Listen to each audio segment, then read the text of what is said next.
So guys, जैसे कि आपको पता है कि रेलवे एक बहुत बड़ा नेटवर्क है और बहुत बड़ा नेटवर्क होने के बाद इसलिए इसमें बहुत सारे एक्सीडेंट भी होते हैं। सो गाइस, रेलवे में एक दिन में यानी कितने एक्सीडेंट हो जाते हैं, बट वो हमारी नज़र में नहीं, हमारी नज़र में आ जाते हैं जो बड़ा एक्सीडेंट कहलाता है। सो गाइस, ऐसी आज हम बात करने वाले हैं सुल्तानपुर में जो रेल हादसा हुआ था। इसमें 2 मालगाड़ी थी यानी कि 2 फ्रेट ट्रेनें थी। इन 2 फ्रेट ट्रेनों के जो लोकोमोटिव लगे थे उसमें था एक वेग 12 जो सबसे पावरफुल होता है। 12,000 हॉर्स पावर का ये लोकोमोटिव था वेग 12। और फिर दूसरी जो ट्रेन थी वो भी फ्रेट ट्रेन थी, उसका जो लोको लगा था एल्को लोको लगा हुआ था यानी कि डीजल लोको।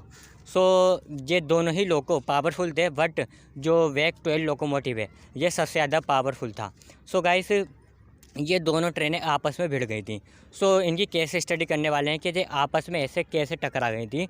सो चलिए ज़्यादा टाइम ना गवाते हुए वीडियो शुरू करते हैं। सो हेलो दोस्तों, मैं हूं आपका दोस्त मंजित राणा और आप रेल स्टडी ब्लॉग चैनल देख रहे हैं। सो गाइस, सबसे पहले आपको थोड़ा ट्रैक के बारे में समझना पड़ेगा। केस स्टडी हम बाद में करेंगे। तो सबसे पहले ये चेक करेंगे कि गाड़ी कैसे एक ट्रैक से दूसरे ट्रैक पर डाइवर्ट होती है। तो मैं शॉर्ट में आपको समझाता हूँ, और डिटेल वीडियो आप चाहते हैं कि डिटेल में हम देखना चाहते हैं, सो मैं नेक्स्ट वीडियो उसके ऊपर बना दूँगा। सो अभी तो मैं शॉर्ट में आपको समझा देता हूँ। सो गाइस, जो आप ट्रैक देख रहे हैं इनके हम नाम रख देते हैं पहले, जिससे कि आपको परेशानी ना हो समझने में।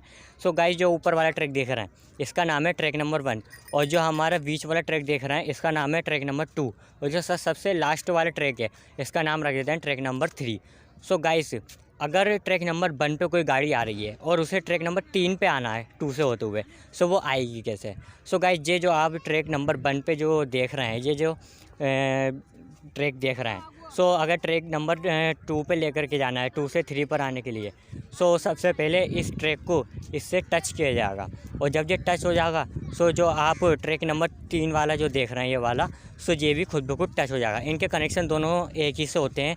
जब वाला कनेक्शन मतलब जाला ट्रैक उससे टच हो जाएगा, तो जाला भी खुद ब खुद इससे टच हो जाएगा। यानी कि अब ये टच होने के बाद जो ट्रेन है वो ट्रैक नंबर 1 से 3 पर आ सकती है और ट्रैक नंबर 3 से 1 पर जा सकती है, और जो आगे वाला ट्रैक है वो अब किसी काम का नहीं रहता है। सो ऐसे ट्रेन पटरी चेंज करती है। और ये ट्रैक जब टच हो जाता है ना, मतलब सेट हो जाता है जिससे कि ट्रेन डाइवर्ट हो जाए, सो मैं आपको बता दूं कभी भी सिग्नल वहाँ पे ग्रीन नहीं मिलेगा, वहाँ पर येलो सिग्नल मिलेगा और उसके ऊपर साइन बोर्ड लग जाएगा ट्रैक का।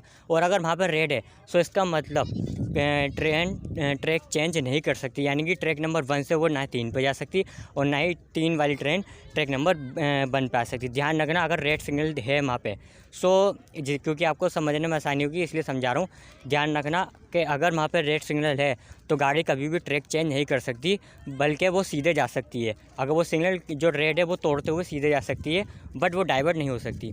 तो चलिए केस स्टडी आप शुरू करते हैं। सो गाइस, ये जो 2 ट्रेनें थी दोनों मालगाड़ी थी यानी कि फ्रेट ट्रेनें थी, और जो ट्रैक नंबर 1 पे थी वो आ रही थी सुल्तानपुर से, ठीक है। और जो ट्रैक नंबर 3 पे थी गाड़ी जिसे सीधे जाना था इस डायरेक्शन में, सो वो जा रही थी सुल्तानपुर की ओर। सो गाइस, यहाँ पे जो ट्रैक नंबर 1 पे जो गाड़ी थी उसका लोकोमोटिव था वेग 12, और जो यहाँ पे तीसरे नंबर ट्रैक पर जो आ रही थी उसका था एल्को लोकोमोटिव। सो गाइस, जो वेग 12 वाली ट्रेन थी यानी कि ट्रैक नंबर 1 पे जो ट्रेन थी वो सुल्तानपुर की ओर से इस डायरेक्शन में आ रही थी और उससे जाना था ट्रैक नंबर 3 पे। सो वो गाइस कैसे जाती मैंने आपको स्टार्टिंग में समझा दिया था। अब गाइस, यहाँ पे ऑलरेडी ट्रैक नंबर 3 पे गाड़ी खड़ी हुई थी, यानी खड़ी भी नहीं थी, आ रही थी, उसे सीधे आना था। सो सबसे पहले उसी गाड़ी को निकलवाना था, क्योंकि तभी मतलब जो ट्रैक नंबर 1 पे है तभी तो वो गाड़ी ट्रैक नंबर 3 पे जाती, वरना तो जैसे टक्कर हो जाती। इसलिए उसे वहाँ पे रेड सिग्नल दे दिया था जिससे कि ट्रेन रुक जाए। सो गाइस, मैंने आपको पहले भी बताया था अगर रेड सिग्नल दे दिया है गाड़ी को, सो कभी भी वो ट्रेन पटरी चेंज नहीं कर सकती। अगर वो ट्रैक मतलब किसी भी ब्रेक फेल हो जाते हैं गाड़ी के बाई चांस कभी भी, सो वो सिग्नल को तोड़ते हुए आगे निकल जाएगी, सीधे चली जाएगी इस ट्रैक से, बट वो डाइवर्ट नहीं हो सकती जब तक उस ट्रैक को सेट नहीं किया गया हो तो। सो गाइस, ऐसी इसमें कुछ अलग हुआ था। सो गाइस, इन्होंने क्या सोचा रेलवे ने कि जो ट्रैक नंबर 1 पे है गाड़ी उसे रोक दिया जाए, जिससे कि जो ट्रैक नंबर 3 पे है वो गाड़ी सीधे निकल जाएगी, सो ये ट्रैक क्लियर हो जाएगा, बट ऐसा हो ना सका। सो गाइस, ये ट्रेन आई, रेलवे ने बताया था कि इसे हमने रेड सिग्नल दे दिया था, ठीक है। ये अब समझ लो गाइस, इसे रेड सिग्नल मिल गया था यानी कि गाड़ी रुक गई थी। अब वो जो ट्रैक नंबर 3 पे आ रही थी वो जा रही थी सीधे। अब अचानक क्या हुआ, जो वेग 12 वाली गाड़ी है उसमें ब्रेक लगने बंद हो गए थे। अब वो आई और इस ट्रैक पर डाइवर्ट हो गई। अब मैं गाइस आपको पहले बताया था मैंने कि अगर रेड सिग्नल होता है कभी भी, सो वो अगर बाई चांस कभी भी सिग्नल को तोड़ देती है, सो वो सीधे जा सकती है गाड़ी, कभी भी डाइवर्ट नहीं हो सकती। सो रेलवे ने कहा था कि ये गाड़ी डाइवर्ट हो गई थी। सो यहाँ पर कहीं ना कहीं डाउट है हमें कि ये सवाल मतलब समझ में नहीं आ रहा कि गाड़ी डाइवर्ट हो कैसे गई। सो रेलवे ने यही बताया था कि गाड़ी डाइवर्ट हो गई थी और वो ट्रेन से जा टकरा।